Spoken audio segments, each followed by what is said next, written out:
ৰাজ্যত অব্যাহত আছে বাৰ্মিজ চুপাৰী সৰবৰাহ।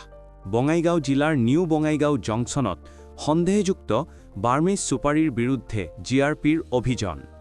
নামনিমুৱা কামৰূপ এক্সপ্ৰেছত অভিযান চলায় জিআৰপিয়ে। অভিযানত জব্দ প্ৰায় 40 বস্তা সন্দেহযুক্ত বাৰ্মিজ চুপাৰী। আনুমানিক প্ৰায় 3.2 কেজি চুপাৰী আছে। সমগ্ৰ ঘটনাৰ তদন্ত অব্যাহত ৰাখিছে নিউ বঙাইগাঁও জিআৰপিয়ে। কোন জড়িত এই অবৈধ চুপাৰী সৰবৰাহত? পোহৰৰে আহিবনে আৰক্ষী তদন্তত? অপেক্ষা মাথো সময়লৈ।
তাৰমানে বাৰ্মিজ চুপাৰী সন্দেহত অহা বুলি সন্দেহ হৈছিলে।